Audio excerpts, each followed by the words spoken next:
सोमवार के दिन भगवान शंकर को अगर जल चढ़ाया जाता है तो हमारे घर में शीतलता का अनुभव होता है। चंपा भी भगवान शंकर को चढ़ती है, पूरे साल नहीं चढ़ती, केवल भादों के महीने में चढ़ती। जो व्यक्ति बहुत ज्यादा गरीब हो, बहुत कंगाल हो, लक्ष्मी नहीं आ रही हो, बहुत तकलीफ में हो, कर्जा बहुत ज्यादा हो, उसको कुछ नहीं करना। सोमवार की सोमवार शाम के समय बेलपत्री के पेड़ के नीचे थोड़ी सी शक्कर या गुड़ डालकर एक दिया रखकर घी की बत्ती लगाकर जलाकर जाओ, अपने आप कर्जा चूकना चालू हो जाए। श्रावण के महीने में केवल शंकर जी की आराधना होती है और भादों के महीने में शंकर भगवान, पार्वती मैया, गणेश जी, सदानंद कार्तिकेय जी, अशोक सुंदरी, भगवान शंकर की पांचों बेटियां जया, विषहरा, श्यामली बारी, दौतली, देव, ये सब प्रसन्न होती है। ये फुलेरे में जो मालाएं लगती हैं, ये फुलेरे में जो फूल की मालाएं लटकाई जाती है, ये भगवान शंकर की बेटियों के भाव से, भगवान शंकर के एक परिवार की उन्नति के भाव से। फुलेरे का मतलब होता है कि खूब फलो फूलो, खूब फलो फूलो।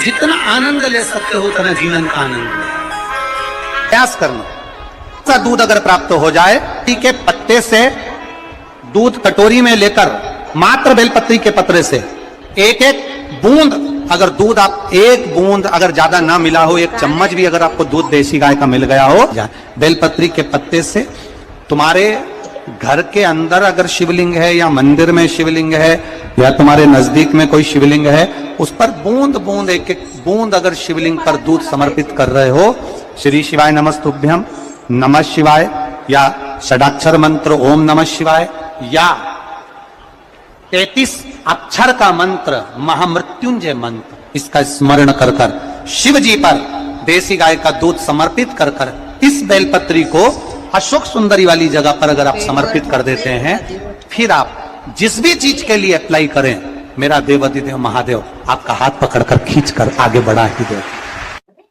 तुमरुका जी बाच रहे हैं उसको, जिन तुमरुका जी का घोड़े का मुंह है, शरीर सुंदर है, मनुष्य का है, देवऋषि नारद जैसी वीणा है उनके हाथ में, एक हाथ में करताल है, वो तुमरुका जी, वो तुमरुका जी जो शिव महापुराण की कथा को कर रहे हैं, बाच रहे हैं, सुना रहे हैं। अब शंकर की कथा में मन एक भक्त का जब लगता है तो भगवान परीक्षा भी बहुत लेता है। बहुत ध्यान देना, भक्त जब भगवान की ओर झुक जाता है, भक्त जब भगवान का हो जाता है, भक्त जब भगवान की ओर समर्पित हो जाता है, तब भगवान अपने भक्त से खेलना चालू कर देता है। तब भगवान अपने भक्त से थोड़ा थोड़ा खेलता है, मैं भक्त से भगवान थोड़ा आनंद लेता है, परीक्षा लेता है। एक बार माता लक्ष्मी भगवान विष्णु के साथ बैठी हुई थी, पार्वती शंकर जी के साथ बैठी हुई थी, ब्रह्माणी ब्रह्मा जी के साथ बैठी हुई थी, और ये तीनों बैठी हुई और तीनों के पति साथ में बैठे हुए थे। तो तीनों ने एक साथ प्रश्न किया, लक्ष्मी जी ने भगवान विष्णु से, माता पार्वती जी ने शिव जी से, ब्रह्माणी ने ब्रह्मा जी से, तीनों ने एक साथ प्रश्न किया कि ये बताओ प्रभु, आपको सबसे ज्यादा प्रिय कौन है?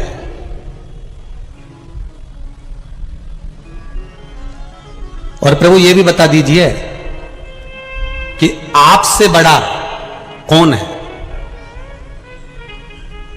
अब भगवान से बड़ा कौन हो सकता है? आपसे बड़ा कौन है? तो भगवान विष्णु और भगवान शंकर और भगवान ब्रह्मा तीनों एक साथ बोल दिए, हमसे बड़ा हमारा भक्त होता है, हमारा भक्त हमसे बड़ा है।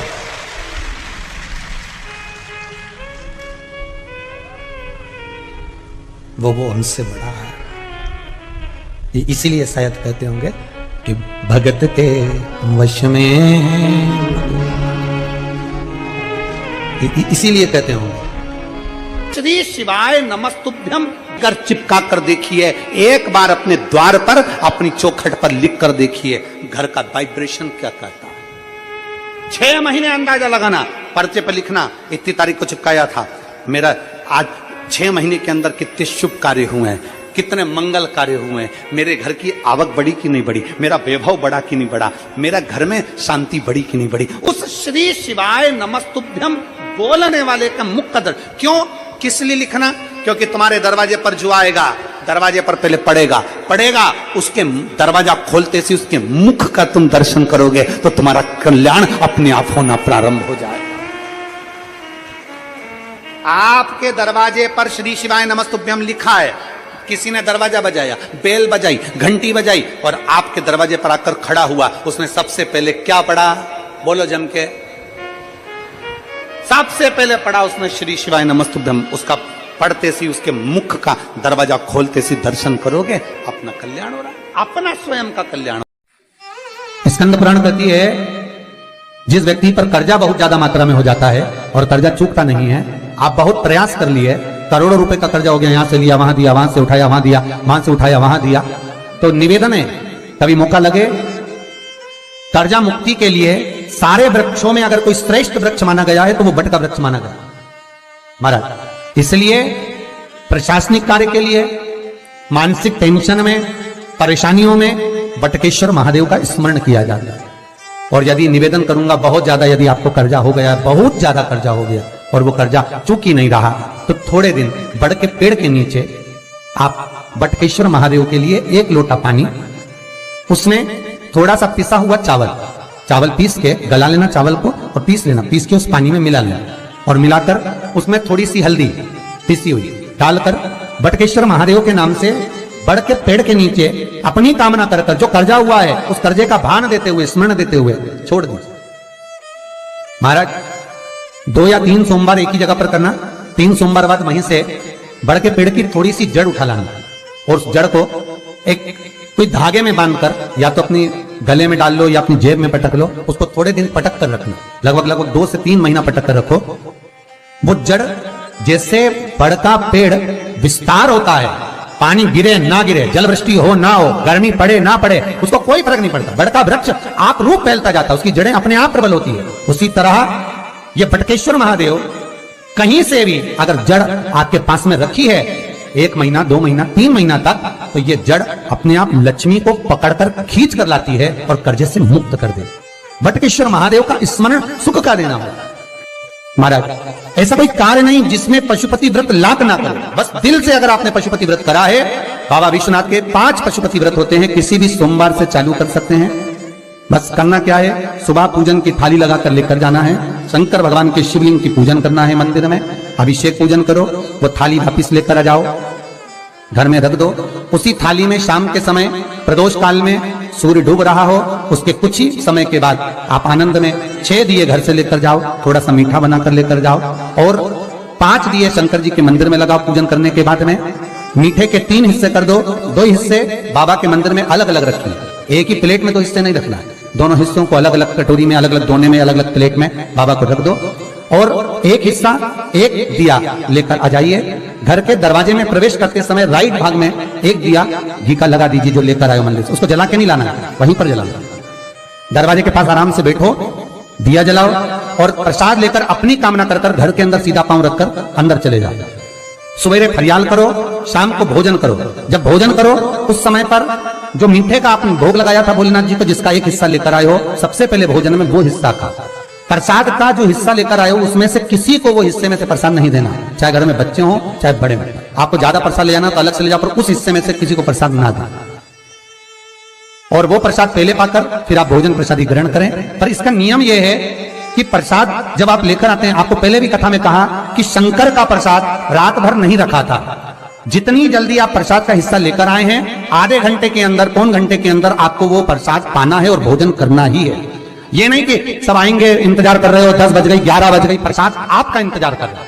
जो प्रसाद है वो आपकी प्रतीक्षा कर रहा है, आपकी बाट जो रहा, आपका इंतजार कर रहा है। ये नहीं होना चाहिए। महाराज कितना सुंदर कहा है शास्त्रों में कि केवल एक देव अधिदेव महादेव एक ऐसे होते हैं जिनका प्रसाद रात भर नहीं रखा था। कहां से लिया है? प्रसाद लाकर ताजा रहता है जब तक आप पाते हैं, फिर वो फ्रिज में रख देते हैं। फ्रिज में रखा किसी ने खाया नहीं खाया, जितने समय तक फ्रिज में प्रसाद रखा रहता है वो इंतजार करता है कि कोई मुझे प्रसाद भक्षण करे। प्रसाद का मतलब होता है प्रभु का साक्षात दर्शन। प्रसाद का मतलब यही है, प्रसाद, प्रभु का साक्षात दर्शन। वो रखा जब ज्यादा समय हो जाता है तो घर में वो कष्ट प्रदान करने लगता है। हमेशा याद रखो, प्रसाद जैसे ही आए उसका सही समय पर उसको पाओ। रखे हुए प्रसाद पड़ा हुआ है, फ्रिज में रखा हुआ है, बेटा खाएगा, बहू खाएगा, ये खाएगा, वो खाएगा, फिर धीरे धीरे वो बद्दुआ देना प्रारंभ कर देता है, जिससे घर में बड़ी बीमारी फैलने लगती है, बड़ा रोग आने लगता है। तो लोग सोचते हैं हमारे घर में ना तो हम कोई नशा करते हैं, ना हम कोई चीज खाते हैं, ना हम बाजार का खाते हैं, फिर रोग कहां से आता, फिर बीमारी कहां से आती? अर्थात वो बद्दुआ देता है। उसका प्रयोग करो, समय पर करो, समय पर पाओ।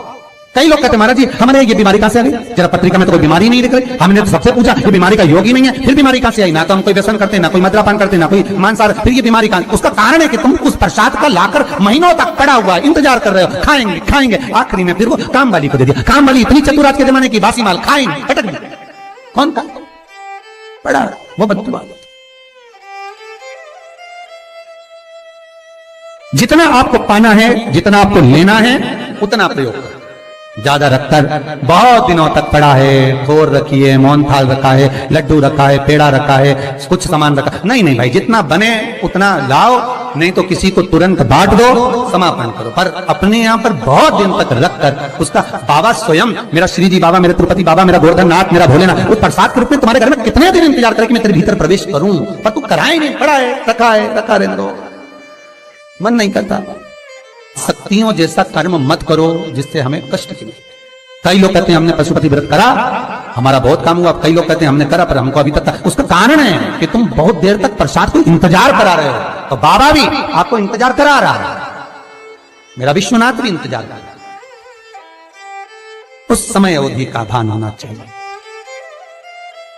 निगाह हटी, दुर्घटना घटी, बस ध्यान रखो। हम कहते हैं कि हम पूजन करते हैं, हम पाठ करते हैं, हम अर्चना करते हैं, हम अनुष्ठान करते हैं, हम भगवान की सेवा करते हैं, फिर दुख हमको ही क्यों आता है? उसका कारण केवल इतना सा कि दुख हम खुद बुलाते हैं, दूसरा नहीं।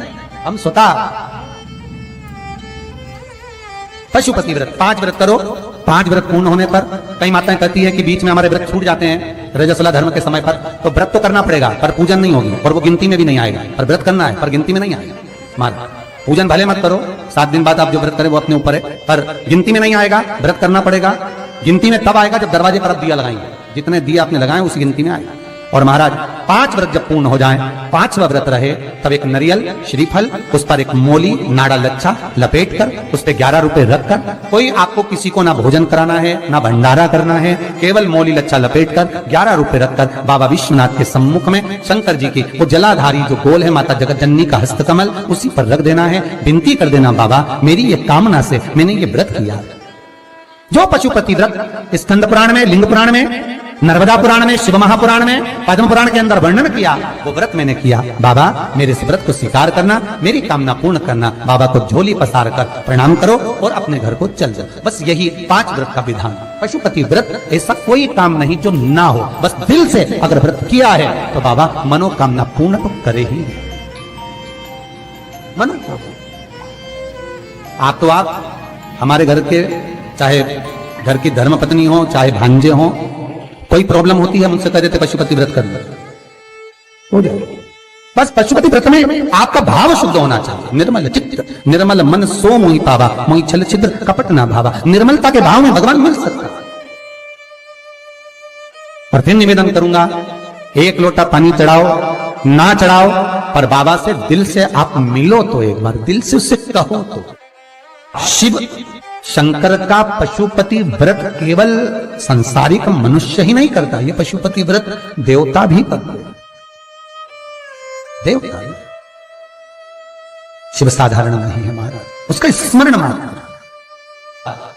मां पार्वती कोई बेसन का, आटे का उपटन नहीं लगाती थी। मां पार्वती गाय के गोबर को अपने तन पर लगाती थी।